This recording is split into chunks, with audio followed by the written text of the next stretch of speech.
2006 में हुए bomb blast में दोषी पाए गए 12 मुसलमानों को बाइज्जत बरी कर दिया गया। जी, हाईकोर्ट का ये फैसला आया है, जिसके बाद बहुत सारे लोग इस फैसले से खुश नहीं हैं। वो क्या होता है कि जब भी ऐसे कोई बॉम्ब ब्लास्ट के केस आते हैं तो बिना कोई सेकंड थॉट के, बिना कोई सबूत के, बिना कुछ सोचे समझे लोग मुस्लिम कम्युनिटी को टारगेट करने लगते हैं। 2006 के बॉम्ब ब्लास्ट में भी ऐसे ही हुआ। जैसे ही बॉम्ब ब्लास्ट हुआ उसके बाद कम्युनल टेंशन्स बढ़ गए। बहुत सारे लोग मुस्लिम्स कम्युनिटी को टारगेट किए, उनको शक की नज़र से देखा जा रहा था। लेकिन जो लोग मुसलमानों को शक की नज़र से देख रहे थे वो लोग ये भूल गए थे कि जब वो ट्रेन में बॉम्ब ब्लास्ट हुआ उस वक्त मुसलमान लोगों ने भी अपनी जान गंवाई थी, मुसलमानों की भी मौत हुई थी उस ब्लास्ट में। उस वक्त 12 मुसलमानों को अरेस्ट किया गया, उसमें से 5 को फांसी की सज़ा सुनाई गई और 7 को उम्र कैद की सज़ा सुनाई गई।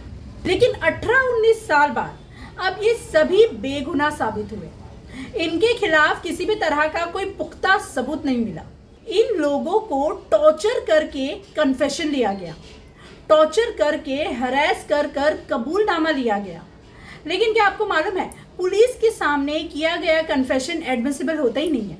पुलिस के सामने दिया गया कन्फेशन, कबूलनामा, ये कोई मायने नहीं रखता है, क्योंकि कोर्ट की नज़र में पुलिस के सामने दिया गया बयान ये इनएडमिसिबल होता है। अब इस बॉम्ब ब्लास्ट में 189 लोगों की मौत हुई, 800,000 से ज़्यादा लोग घायल हुए, जख्मी हुए। तो अब यहाँ पे सवाल ये उठता है कि अगर ये 12 लोग निर्दोष साबित हुए, अगर इन 12 लोगों का कोई हाथ नहीं था उस बॉम्ब ब्लास्ट में, तो फिर असली मुजरिम कौन है, रियल कल्प्रिट्स कौन है?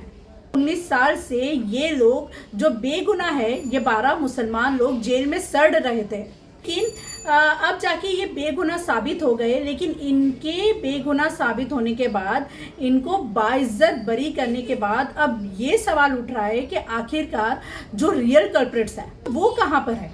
खैर, ऐसा पहली बार नहीं हुआ है कि एक बॉम्ब ब्लास्ट हुआ और उसमें मुसलमानों को टारगेट किया गया, उनको अरेस्ट किया गया, FIR हो गई, आतंकवादी जैसे नाम से पुकारा गया। 2006 में मालेगांव में बॉम्ब ब्लास्ट हुआ। जब शबे बारात का मौका था तब वहाँ पे एक बॉम्ब ब्लास्ट हुआ।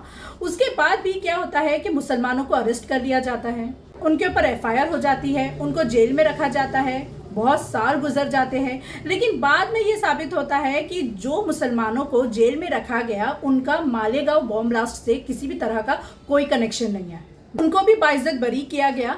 और अगर आपको याद होगा तो पहलगाम अटैक करने वाले आरोपी भी अभी तक पकड़ में नहीं आए हैं। जी, पहलगाम हमला होने के बाद यहाँ पे सभी लोगों का जो फोकस है वो इंडिया और पाकिस्तान के वॉर पे शिफ्ट करा दिया गया।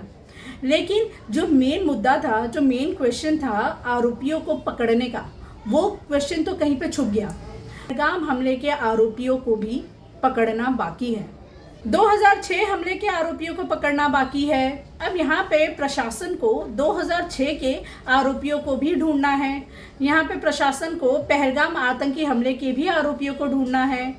देखते हैं अब आगे क्या होता है।